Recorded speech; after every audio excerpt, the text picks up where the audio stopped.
Halo semuanya, dalam video ini kita akan membahas salah satu periode yang penuh gairah dan pemberontakan dalam sejarah sastra Jerman, yaitu era Sturm und Drang.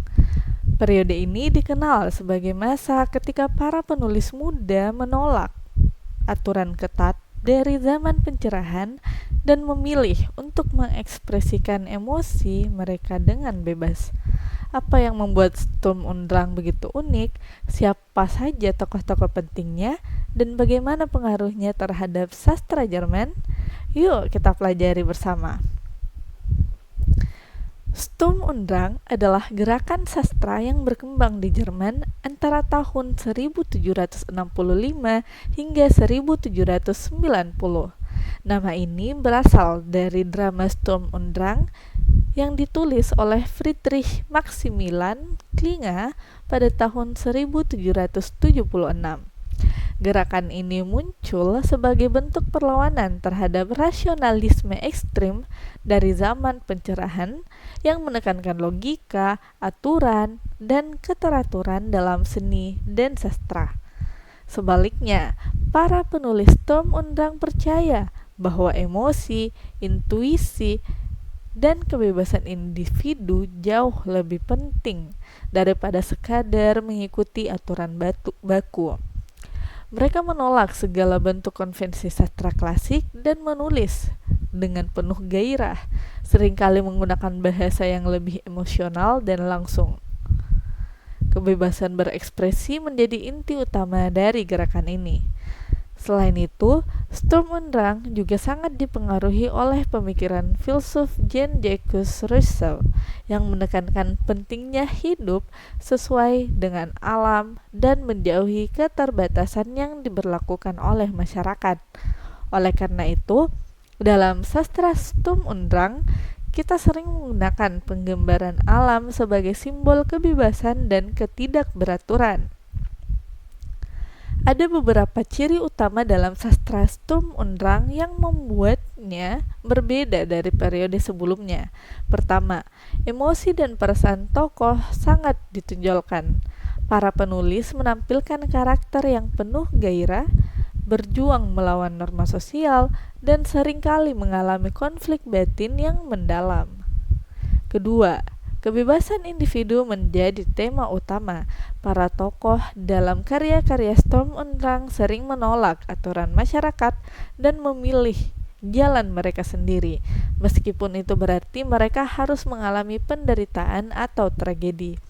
Ketiga, konsep genius orisinal sangat dipuja. Para penulis percaya bahwa setiap individu memiliki potensi kreatif unik yang tidak boleh dibatasi oleh aturan atau tradisi.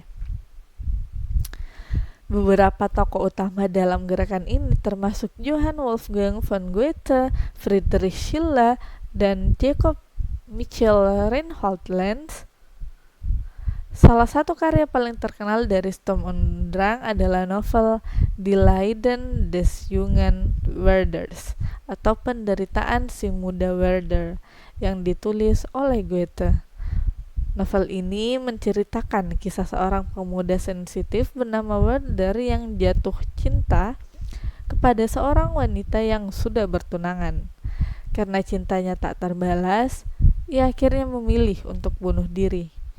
Buku ini menjadi sangat populer dan bahkan memicu fenomena Werder Fever atau demam Werder, di mana banyak pemuda pada masa itu terinspirasi oleh kisah Werder dan melakukan bunuh diri dengan cara yang sama.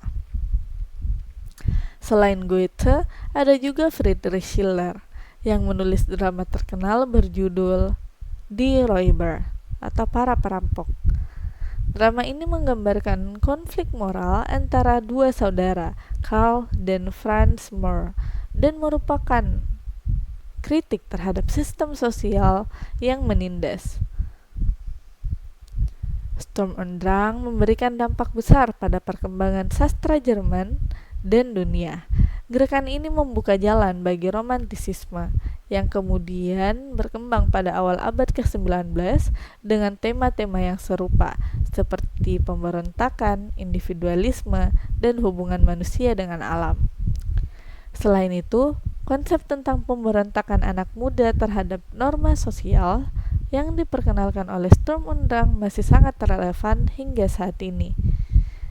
Banyak film, novel, dan karya seni modern yang mengangkat kisah tentang karakter yang menolak aturan dan memperjuangkan kebebasannya sendiri. Misalnya, tokoh-tokoh dalam novel-novel coming of age atau film-film yang menggambarkan anak muda yang berusaha menemukan jati dirinya. Salah satu warisan paling kuat dari Sturm und Drang adalah penggunaan emosi yang lebih dalam sastra.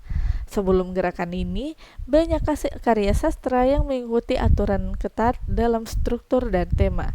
Namun, setelah Sturm und Drang, sastra menjadi lebih ekspresif, lebih personal, dan lebih berani dalam mengangkat isu-isu sosial. Nah, itulah sekilas tentang era Sturm und Drang dalam sastra Jerman. Periode ini adalah masa di mana para penulis muda menolak aturan yang mengikat dan memilih untuk menulis dengan kebebasan penuh, menekankan perasaan dan emosi. Gerakan ini tidak hanya memengaruhi sastra Jerman, tetapi juga menjadi dasar bagi banyak karya seni modern yang kita kenal saat ini. Jika kalian ingin tahu lebih lanjut, silakan cek leaflet yang telah disiapkan dan klik link di slide terakhir untuk menonton video ini kembali. Semoga bermanfaat dan sampai jumpa.